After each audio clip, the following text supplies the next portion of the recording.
Hello and welcome to episode 104 of the Talking Wednesday podcast. James and Jake, the retro duo. That's how I'm starting it this week. That's a new one. That's a t-shirt.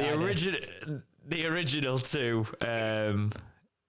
joining you this week. Really good job on last week's podcast. I watched it as I edited it, and I have realised that when I am not on this podcast, Jack turns this into some sort of love me phone-in program, or no, not love me, like, what's it called? Agony Aunt podcast. That's the one I'm looking for. I was like, oh, we're getting a development in this story, and I'm quite invested now. Yeah. Whenever Jack's on, we're getting a little bit more. You want episode 3 now at the next installment? Exactly. Well, it's when you two are on again. I'm gonna see what's happened. I could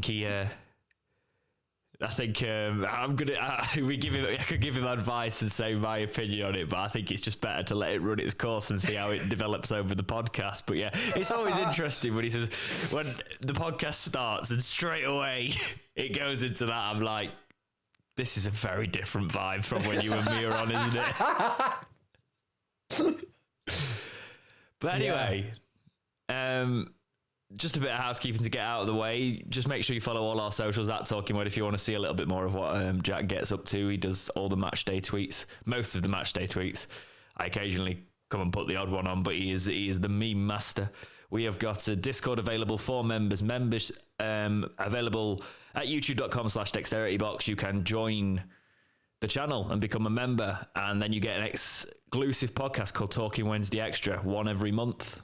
That is available to you along with all the other perks of memberships. And yes, I picked the sticker winners. I've contacted the sticker winners.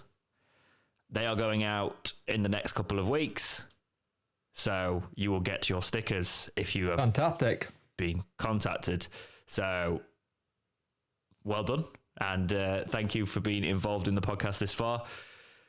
Reviews are available, and reviews, you know, if you like this podcast, any iteration of it, reviews basically help us go up the podcast charts. That's why we ask for them, being blatantly transparent. It's not just, oh, I like this podcast. Why do they want a review? Do they just want to feel good? Is that why they read it on the podcast? No, because the way the tier system works on a podcast is it will get into more people with similar interests as algorithm in the spot in the sort of, like, you know, Spotify, Apple Podcasts, that sort of suggestions will end up in more suggestions the more reviews we've got. So please go and leave us a nice review on Podchaser, Apple Podcasts, Spotify, all of those things. They are very helpful. Also, last month we had Talking Wednesday 100, which launched our redesign of the podcast, and that included a new Talking Wednesday owl designed by Goose Creative. Now, if you've got a project that could utilise over 20 years of graphic design experience, get in touch with Lee at Goose Creative, at Goose_Creative on Twitter, Goose_Creative_design on Instagram, by email at goosecreativedesign@outlook.com, or by visiting the website goosecreativedesign.com. Thanks again, Lee. Now the housekeeping's out of the way, Jake, let's start it as we always do. How has your week been, mate? Busy, because kids lose things at school and then you then have to figure out how much it costs to replace them. It's been one of them. We've been having the conversation. What she lost? She's lost 2 jumpers. She lost a shoe. Impressive. Came home without a shoe, which I found eventually. But it's just like, we have to have the conversation now with it. Look after your things, they cost money. And we're trying to turn around and say, oh, if we do it this way, we can do this. It's like, no. If you lose it, find it. But in other good news, I've got a kitchen hob now. I can cook food again. That's not like... You got your cooktops? Yeah, in fact, I finally got it sorted. And annoyingly, when the bloke who came to fit it said, you could have done this yourself. I said, not according to my home insurance, I couldn't. And do you really want the person with epileptic fits doing electrics? Not really. I mean, it'd be entertaining. But other than that, no, it's probably not a great idea, is it? But you can cook now, can you? Yeah, we can finally get food done and dusted, and it's good. You forget how much one piece of equipment you need until you don't have it, and it's odd. It's like losing an arm. Like you've lost that part where you can use it, because you know, like if you break your arm or something, and then you've got to do everything with, say, you're not a dominant arm like your left. It's that level of doing it where you like, oh, I'll just go make a fried egg. Can't go make a fried egg. How can I make a fried egg? The sandwich toaster is basically a griddle. Let's get the sandwich toaster out and do a fried egg and do that kind of level of doing stuff. But it's been good. Jake, you've managed to mention this for 3 weeks. It's taken me 3 weeks. I'm so glad we don't have to talk about your bloody hob anymore. So am I. I'm so happy. I'm so happy it's in. But apart from that, it's been good. Had good week just chilling and trying to work things out. And this week just mental because it's half term. How's your week been? My week has been... I can't just not say busy, can I? No, I was actually quite poorly on the days I was editing the podcast, so it's a good thing I wasn't on this week, actually, because I just came down with something and then ended up having a couple of days off work because it wrote me off for a little bit, and then I'm sort of built my way back up over the week. Your immune system hasn't recovered since what you had that everyone got in the world, really, has it? No, it's not fantastic, to be honest. But it's the bounce back over the past couple of years health wise. No, it's not been fantastic, really. But to be honest though, I had all sorts of health things when I was a bit younger as well. So there's all sorts that like I just get ill. I never used to. Like, I started becoming bulletproof again at uni, and then I sort of hit my 20s and started getting ill. I had a flu when I was 23. Jack, watch out, it's coming for you. And ever since that, I had this terrible, like, good 2 week long flu, and ever since then I've just picked up illnesses a lot easier. I don't know if it's related or it's just getting older. It can be one of those things. But yes, I had a couple of days planned off this week anyway, so I'm taking it easy this week. But other than that, I'm seeing some friends this week. I'm actually being social, which will be nice. Nice. Are you doing anything nice for Valentine's? I don't do the day I detect it. Oh, consumerism, you can't stand for it. Yep, pretty much. I say I love you to my wife every day, so why do I need to say it on one specific day? That's true. That's very true. We did go to Aldi though and find a heart-shaped bread with a camembert in the middle, and we went, should we do that? We were that sounds interesting. That's Valentine's enough, isn't it? Well, it's melted we already had cheese. Plans this week anyway, so... It's melted cheese, what's not to love? Exactly. It's more of an ironic thing for me and Soph Valentine's. It's like, oh, look at this heart-shaped thing. Should we get it? Yeah, let's get it. So now we've got heart-shaped camembert, and I bought heart-shaped donuts and been like, oh, look at us being little consumers of things. When actually we're not doing anything tomorrow because Soph's working. I'll be doing a bit of at-home stuff. I'll probably be chilling all day, and then we're not going to do anything in the evening because it's going to be mad. Apart from, obviously, there's a Wednesday match. Yep. So I might be really, like, romantic in that. And do you mind if I watch the Wednesday game and just watch this happen? Well, I was going to say, I might as well be really romantic and not watch the Wednesday game, but currently where Wednesday are, that's not going to happen, is it? Not really, no. I guess the romantic gesture could be I'm not going to do a dexterity watch for it. True. Because I'm currently not at home, so yes, I'm not going on the night you're watching this. Because if you didn't know, obviously Soph works away now, so we spend a lot of time over here, and I'm over here pretty much these few days I've got off. Hence, I'm in a different setup for the podcast for audio listeners. But I will not be partaking in that. I've just realised I've put Morecambe's fixtures in, not Wednesday's fixtures. And I was like, why are we playing Morecambe 3 times in a row? That's how tired my brain is today.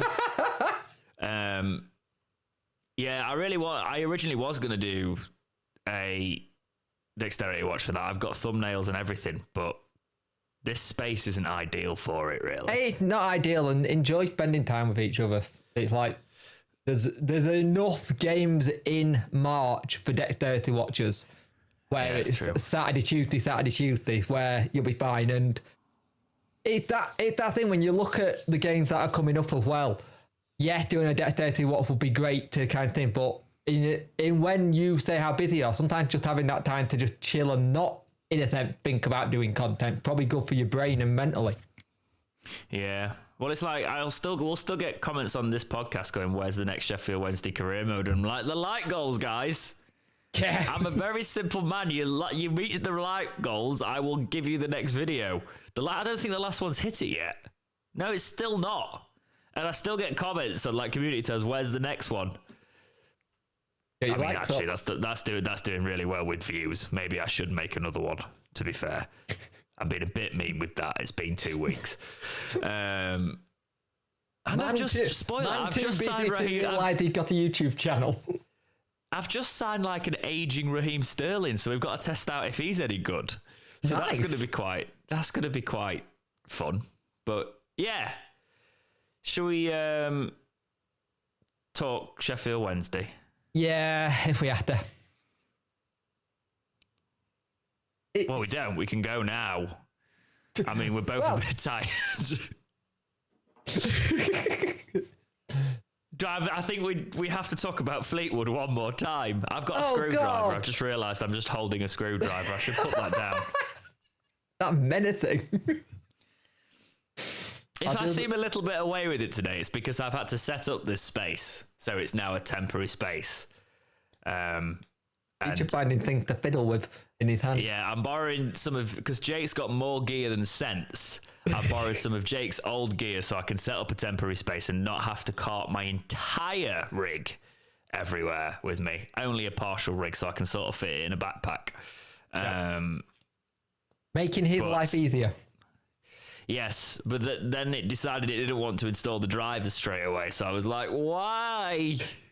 But that's the boring bit. Let's just talk about Fleetwood and get it out of the way. So we're out of the FA Cup. So this game wasn't anything to write home about. Let's be honest. We had debut galore. Sean Fuser made his debut, and it was a game where you could tell we were set up to just get it out of the way and be done. And they had a game plan. They stuck to it, and they did really well. Stockdale was in net. Stockdale even captained the side as well. And I will say, Omachera, Promisachera, or however you say his name, he is a superb player. And he's young. He's one who I would look up very shortly to see where he goes in his career, because he's got a very good career going ahead of him. You had chances. You had Delhi have a chance. You had us trying to get anything, but it just felt like one of those games where we just didn't turn up. And I think it's the first time you can see Darren Moore going, I still want you to turn up even if it's a game I'm not fussed about, kind of thing. And you look at the stats. 2 shots on target, 11 shots. There was 13 shots, 2 on target. We had a lot of the ball, but just didn't do enough with it. One corner, it's just like you're trying to figure out how you can go through. And yes, going through in this game would have been good because it would have kept our 22 game unbeaten record. And I was like, that'd be brilliant.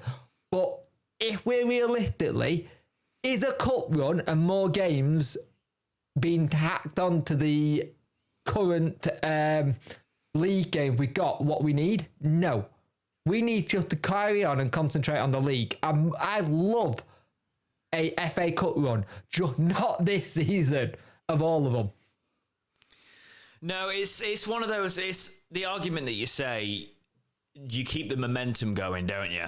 Yeah. If you keep winning, you keep the momentum going in all competitions. But if you can get it out of the way and then bounce back, that's a different kettle of fish. So for me, it was more of a case of get through it and then look to Ipswich. And if we can bounce back against Ipswich, then you're on to something, aren't you?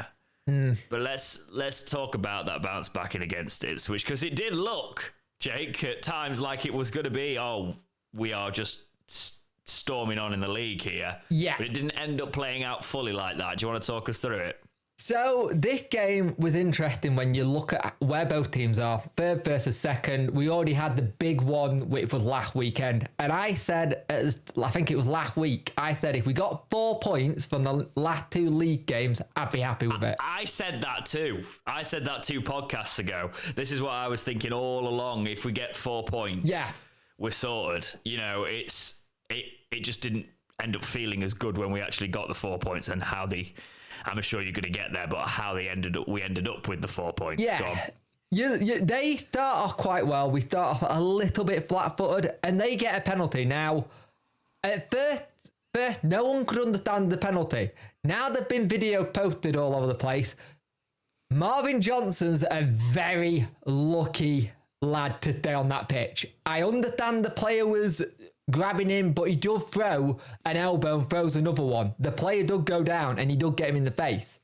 If that's seen a little bit better, Marvin Johnson's off and we're in trouble. I'm surprised they didn't check the boards to see the replay and send him off doing that, given you see Ipswich used all their transfer budget on players. We just bought VAR to cripple ourselves. Yeah, sorry. So they take the penalty, and it's not a really good struck penalty, fair, but Dawson saves it with his legs and gets it away. And that really gives the players a bit of a lift, to go, right, let's wake up, let's get this game going and gone. We do a quick free kick in, go to Josh Windass on the wing, crosses it in, and it's a delightful little nod over the header. And I was speaking to a Rotherham fan, and he was saying Michael Smith did that all season long when he was at Rotherham.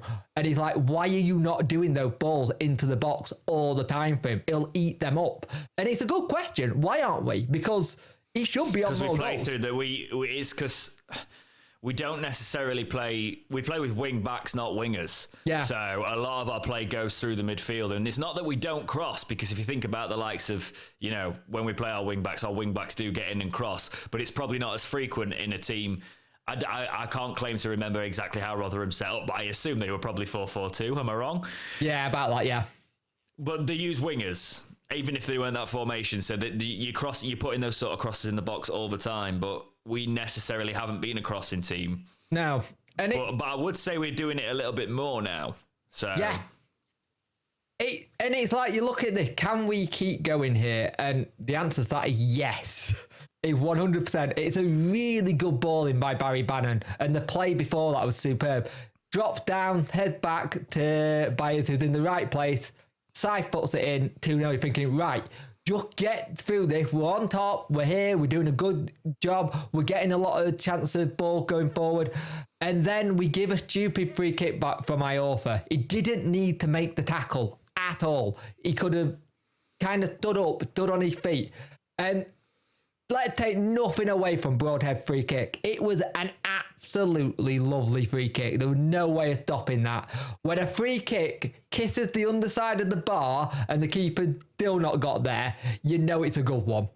And that kind of woke them up, because for the last bit of the 5 minutes of added time we got, they were really buoyant, and we were having to soak up some pressure.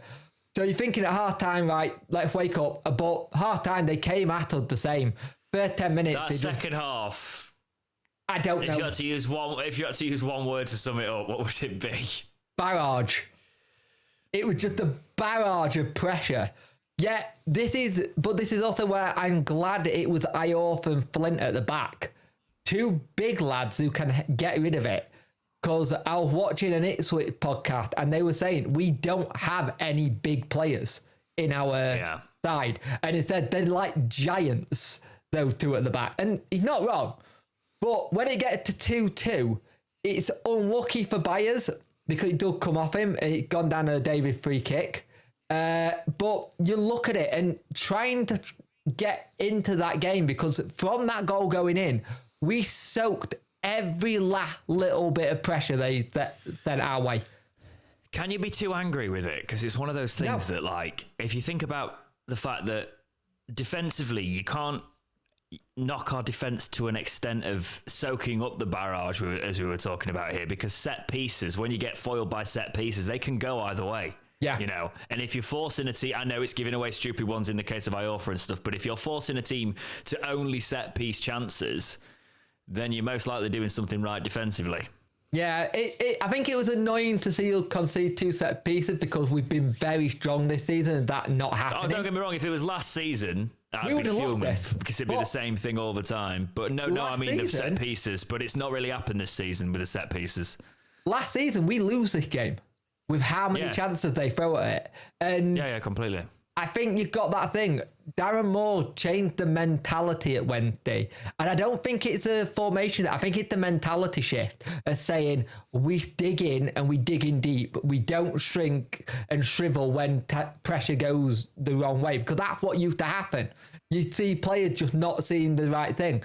You got more leaders on that pitch other than Barry Bannon. You've got Windass who's turning into one. You've got Flint. You've got Dawson who's, let's just say, he's a penalty stopper already, really.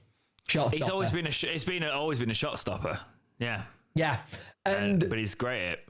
You look at this game, I think we're all annoyed because we were 2-0 up.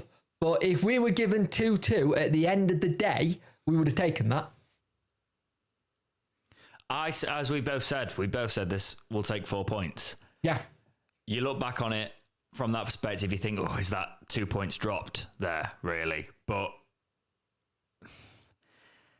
I can't be angry with it because we played, you know, the teams in the top 3, both of them, in a week, and we got 4 points.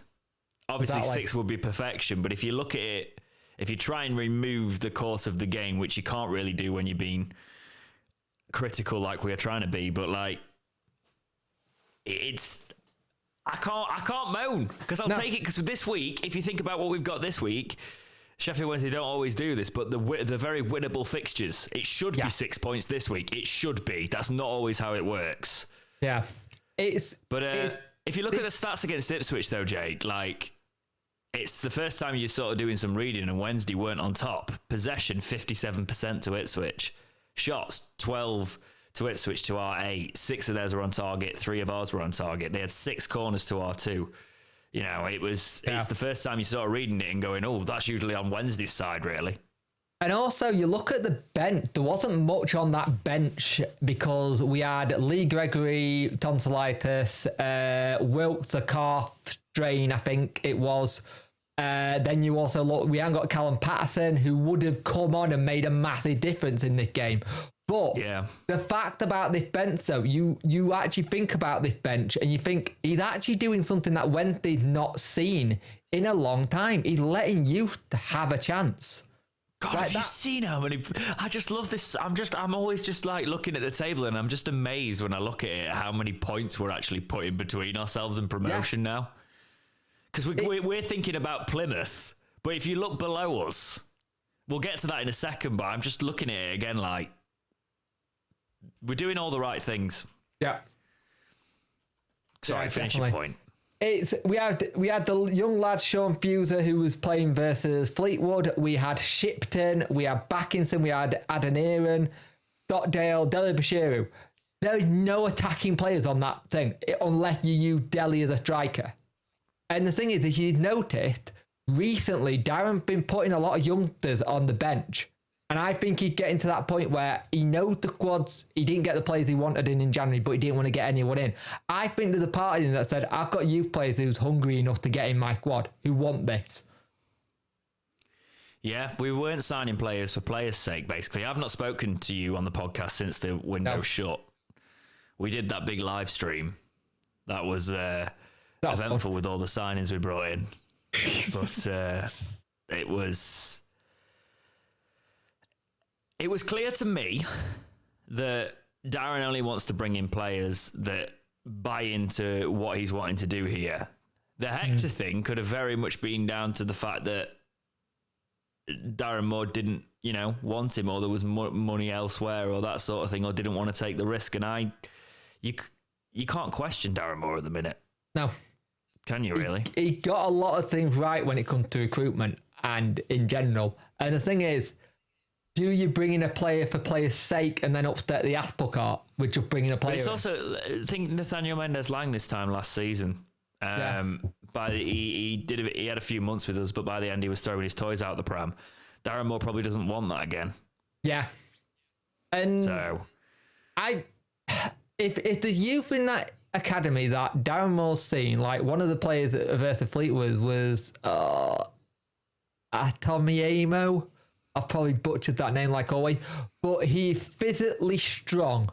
He's massive and he's a unit. He's an absolute unit. And if he gets like to the kind of player we think can be, but the players that we're getting in the youth academy now, they're not coming from Premier League academies. They're coming from like these unknown like places that we haven't heard of, but some lower league teams have. We're actually doing this thing where I think they've got more of a chip on their shoulder to show what they can do than coming down from a Premier League academy and going, well, I'm used to this, this and this. You know, like the culture shock. Yeah. I think it's nice to have the general sort of backing of Darren Moore because he's genuinely put himself in a place where you can't question him. Yep. And it's nice to have people scrambling to find something to moan about. I think it's going to be about players and the likes of Fizz and stuff at the minute because Fizz has got to step up. Fizz has got to step up. I saw Jack tweeting on match day about he just looks disinterested when he doesn't start. There's been a change in attitude, hasn't there? For sure. Yeah. And the other thing is, I've noticed recently, Darren Moore does not trust Backinson as much as he first did in the season. And Backinson, out of all the signings we come in, I think Backinson's the one that's not worked. Do you know what? We don't need to feed it. We don't even need to think about it. Darren can sort it. Yep. Once it starts being a real problem on the pitch, we'll start commenting on it again. But for now, let's not put any negativity into that dressing room, shall we? Exactly. Because that's one thing, unfortunately, that ends up happening in football is things are going really well, so you're looking for the negative to be, sorry, not the negative specifically, but something to improve upon, and you end up going down that for the sake of it. So I'm not going to do it. It's not happening. I think the thing is, you look at this game at the weekend, Darren said all the right things in the press conference that we dug in, we did what we needed to do, and we got out of Dodge. And if that's, yeah, you're disappointed that you don't win it, but at the same time, you went to somewhere like 29,000, and I think it was the highest attendance it's had all season, and we managed to get out of there and get a point. Yeah. And we're building a gap. I am just about to talk about, yeah. So let's talk about where that leaves us in the table. So the League One table looks like this. Plymouth Argyle go back to the top of the league on 64 points following Wednesday and Ipswich's draw at the weekend. Wednesday, however, do have a game in hand and are only 2 points. Plymouth are on 64, Wednesday are on 62. Ipswich, same games played as Plymouth. We've got a game in hand on Ipswich. They have 56 points. Yep. They are 6 points behind us, and we've got a game in hand. The only other team below us, the nearest one to us, that has the same amount of games played as us is Derby County on 53 points. So technically, Derby County could be pushing for like sort of like that top end playoffs now. That's what you'd have to consider they're in. You know, they'd probably even not count. You can't count them out really for automatic. So we've got to keep putting points on the board because that's where it could get dangerous. Yeah. And don't rule out Bolton either, because Bolton are just flying at the minute. Yeah, they do have. The only reason I skipped over Bolton there is they've played more, in terms of games of hand, they've played 31 games and they're on 56 points. But yeah, there is, there's points on the board, isn't it? That's the main thing. So it reads like this: Plymouth first, Wednesday second, Ipswich third, Bolton fourth, Derby County fifth, and Barnsley sixth. Wickham seventh, though. Wickham trying to creep into them playoffs. Only 3 points behind. Look at Shrewsbury, though. Yeah, Shrewsbury. They've got one more game played than Wickham, though, so you would consider Wickham in the hot seat for that. But it's quite tight in that going into those playoffs. I'm kind of glad that we're on the upper end of it, that we're not scrapping for the playoffs, because it looks rough this year. We just need to keep putting points on the board, and that's all that matters for me. Because right now, 3 points or even a draw, it helps. It helps build that gap. Yeah. And here's how the rest of the League One fixtures worked out on the weekend. Lincoln City beat Bristol Rovers 1-0. Burton 1, Exeter City 0. Ipswich and Wednesday, obviously 2-2. MK Dons 1, Oxford United 1. Barnsley 2, Cambridge 0. Barnsley picking up a red card in that. Morecambe 1, Forest Green 1. Morecambe Wednesday's next opponent, of course, drawing at Forest Green. Is that a good sign for Wednesday? Given Morecambe's form, obviously that was at home as well for Morecambe. Plymouth 3, Portsmouth 1. There was some trouble there as well, wasn't there? Yep. Yeah, I've been seeing that all over the internet. It's a dot yard. It called the dot yard derby, though, isn't it? Peterborough 0, Bolton 5. So as you were saying, Bolton definitely kicking on. Shrewsbury 3, Port Vale 2. Wickham 3, Derby County 2. Big result, that. Big result. Cheltenham 0, Accrington Stanley 0, and Charlton 1, Fleetwood Town 2. Good week for Fleetwood. Yeah, it's been a good week for Fleetwood.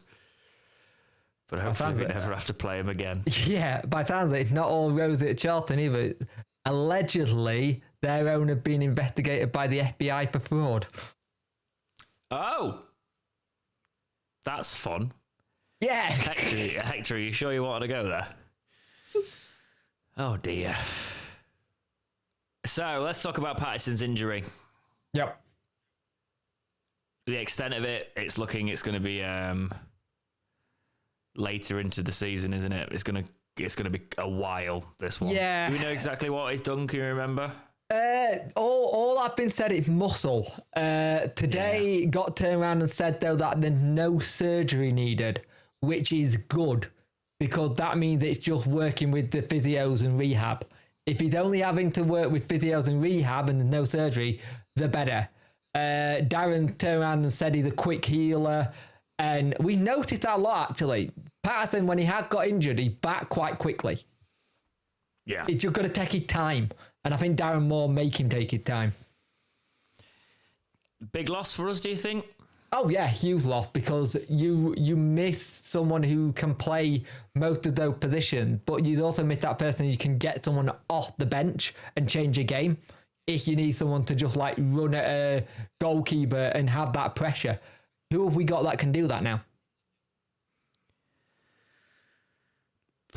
You've got to think of the fact that sort of Patterson just goes in and does the dirty work as well, doesn't he? Yeah. So he plays really well when he plays right wing back, but you're now starting to wonder if playing in right wing back is what's done his leg in because he's not used to running that much.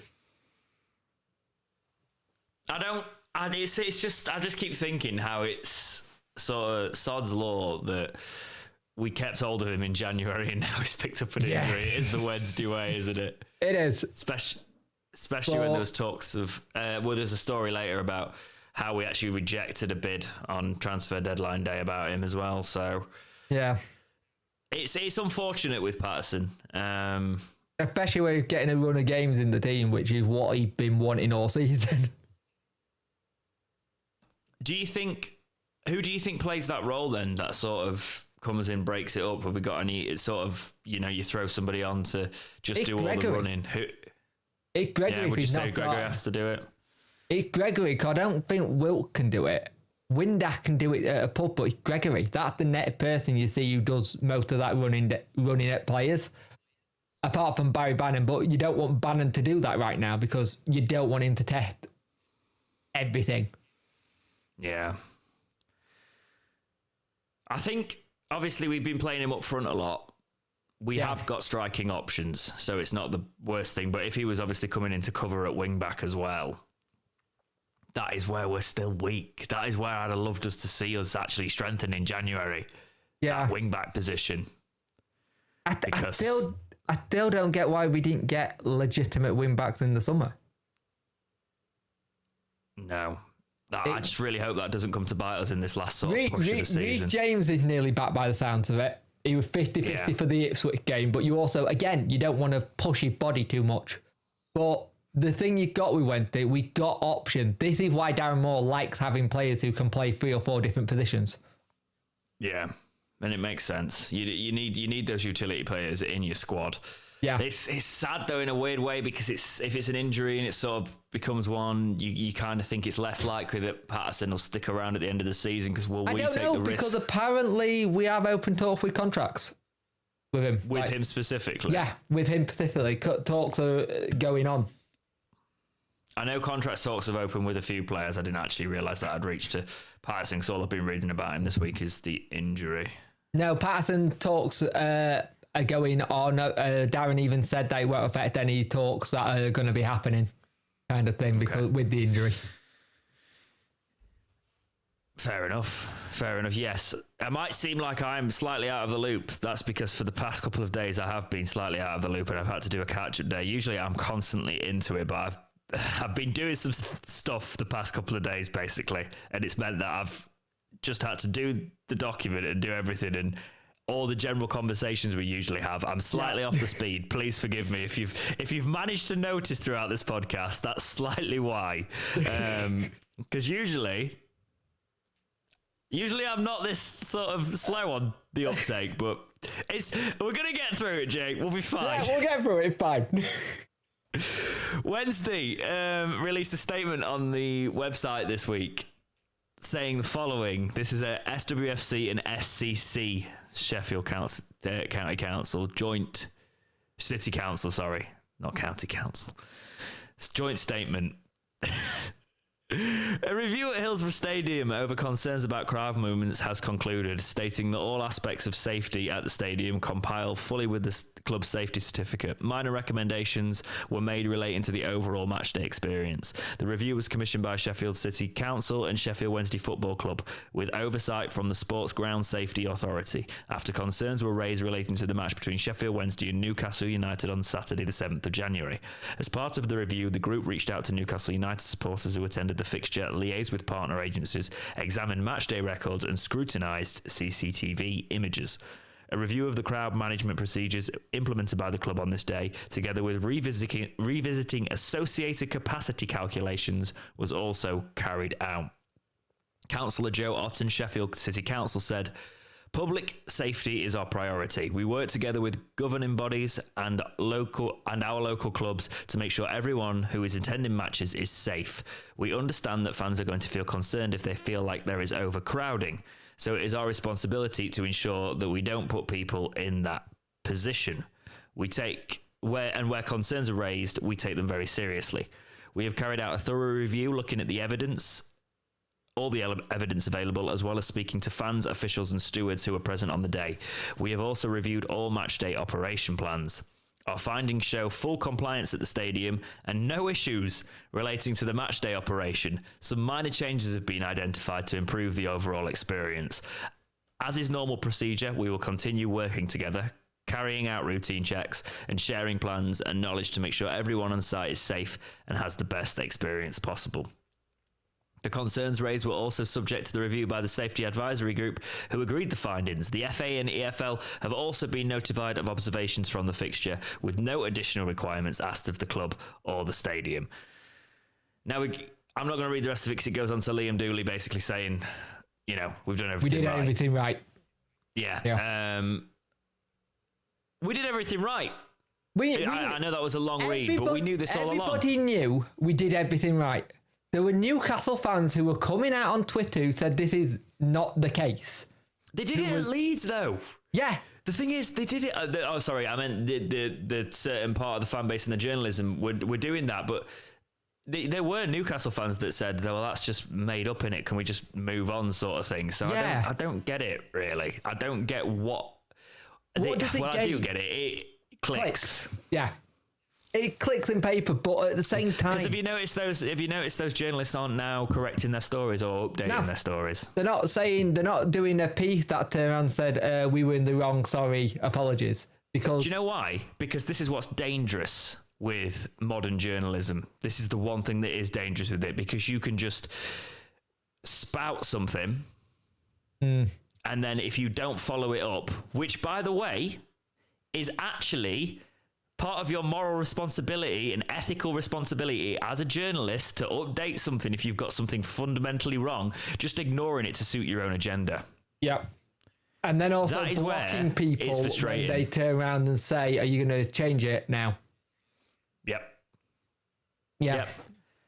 It's a case of they got what they wanted out of it and they presented their own argument, and then they didn't actually want to say anything when they were faced with the facts. Even if you say you still disagree, you can even say you still disagree with it technically, you've just got to update the fact that an investigation that you were calling for to be carried out was carried out.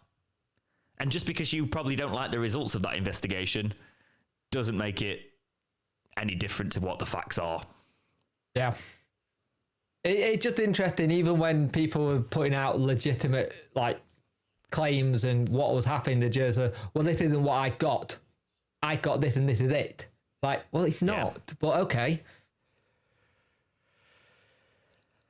I'm done talking about it, and same. I just wish they'd take responsibility for it. Yeah, but with what rag it is, you're never going to see that.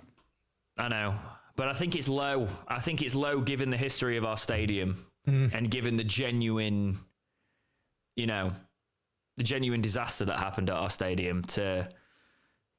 It's an easy article to write, isn't it? Yeah. Yeah. It's just frustrating. Yeah. It is a slow news week this week, Jake. Oh, it is. It was hard to get through. That's part of the reason when I'm saying, because I'm reading this and I'm like, we don't need these in here. Do you know what, Jake? I'm not going to drag them out. I'm skipping the next two topics because they're nothing pieces. There's nothing to talk about. We don't need a longer podcast. Do you know what I mean? We don't need to say it just for the sake of it. Because I think that's why earlier, and I'm saying this live on the podcast, as you know, that's why I was sort of questioning certain things with the Paterson injury and stuff like that. That's news. But the rest is just fluff pieces. Everything right now is topical. Everything right now is about how Wednesday are performing. So let's go to the community and let's look ahead. We don't need to worry about all of that. The one thing that I will mention actually is that there's going to be a Howard Webb meeting with with Wednesday and Barry Bannon. Darren Moore that is happening, isn't it? Going to meet and just talk about what happened versus Plymouth. Why are we getting said two different things? Yeah. Basically, looking into the fact that the scoreboard was used, there is a massive argument with this because the club are saying it happened and the referees, was it the Referees Association allegedly saying it hasn't happened? That's not what happened. So that drama will unfold and we will cover it all as that unfolds. Yeah, there's video evidence showing them looking at the screen as well. I think what they think, if you look at how we've got to deal with in the space of a couple of weeks, this is probably one that he didn't want to have considering it's in League One talking about VAR. Yep. That's going to be fun. Welcome back, Howard. Welcome back. Yeah, we'll give you an easy one. Right, going on to the community topics, Maple Leaf writes into the Discord and says, who is the MVP of our season thus far? Many good choices, but for me, it is Liam Palmer. We have needed coverage in the back line this year, and he does it all and has scored some goals. He isn't flashy, he won't make the highlight reels, but he epitomises our season thus far, grinding it out, hard-fought, disciplined victories. MVP. I can't disagree with that because he's been outstanding. He's also shown other players while doing that 10K he was doing that they needed to step up with him and step up and be at his level because he was going to leave them behind. There's something about what Darren Moore done to Liam Palmer ever since he come into the club. He made him better. There was a time where we said Liam Palmer couldn't cross. Liam Palmer can cross now.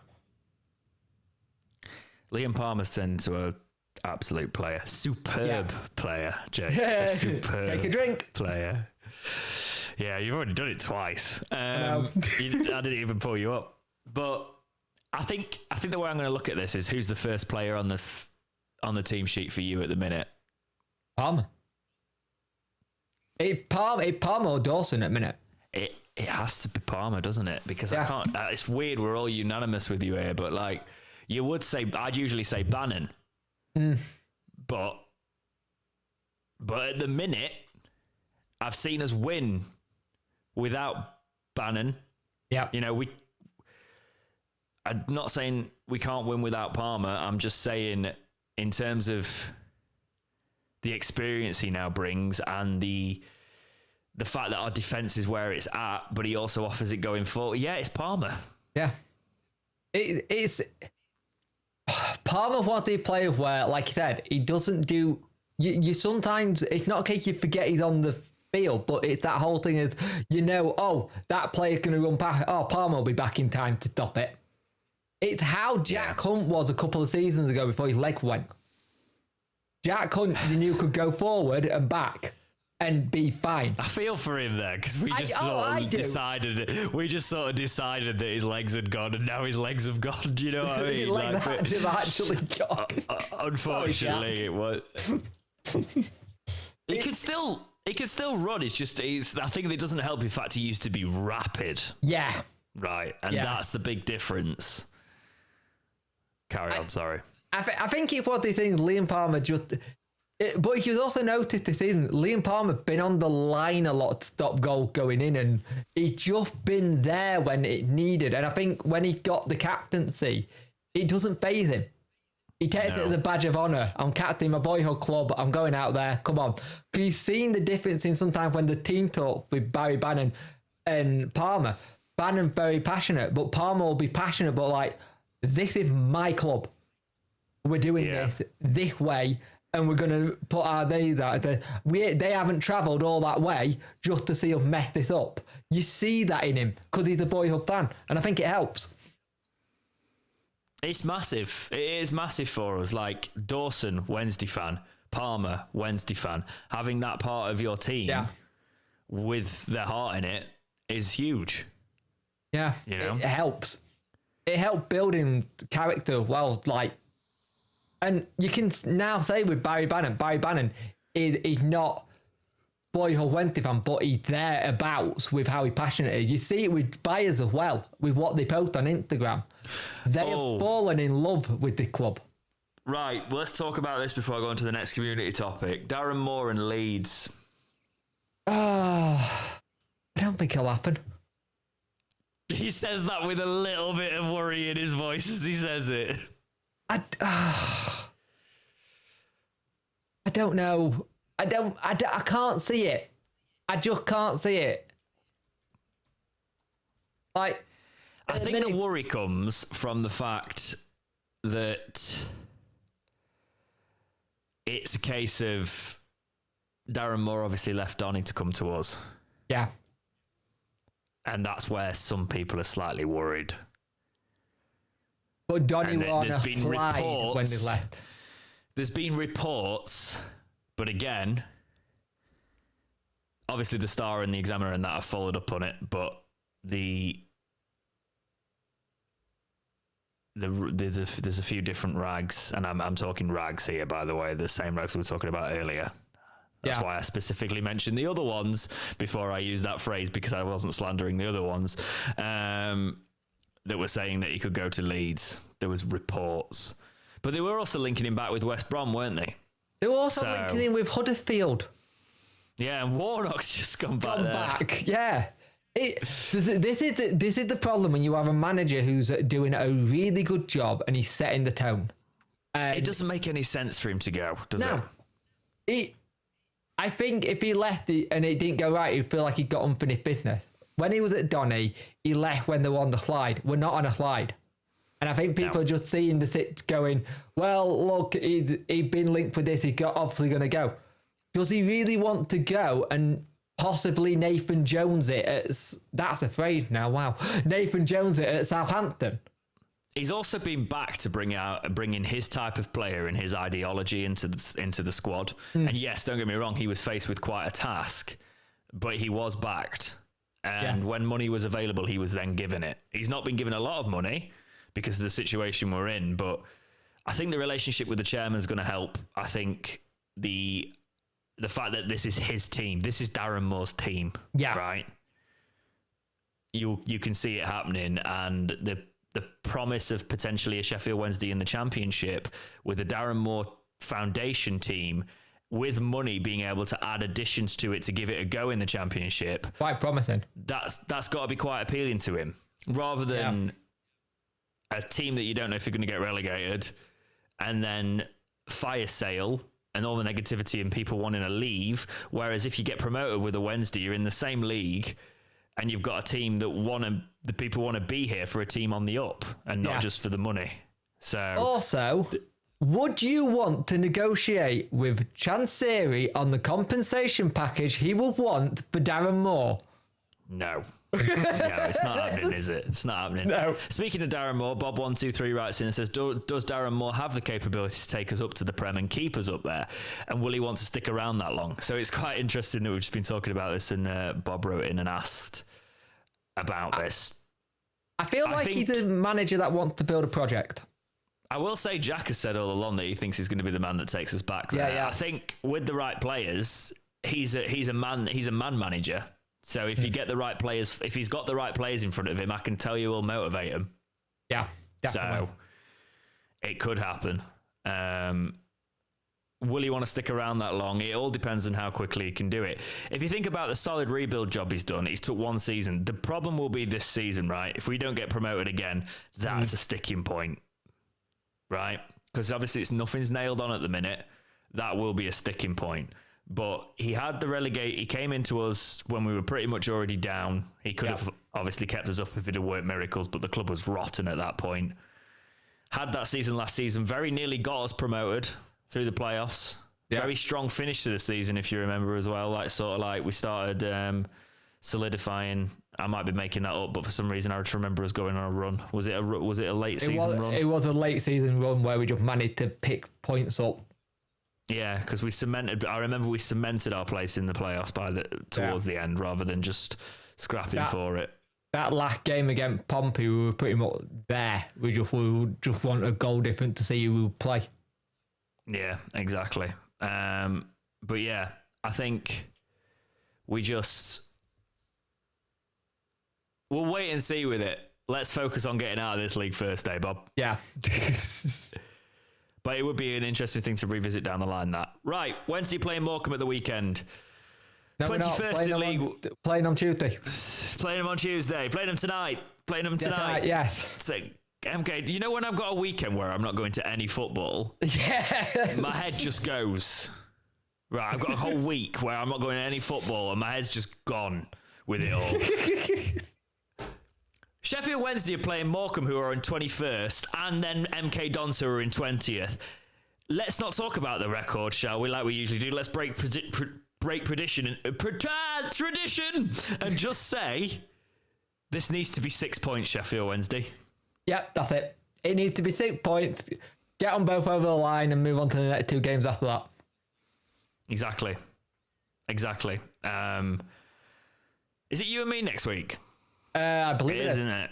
Yes. It is. We will pick apart all of that next week, because next week there's going to be a lot to talk about, because there's going to be a very different situation for Sheffield Wednesday. Yeah. There's going to be, we could be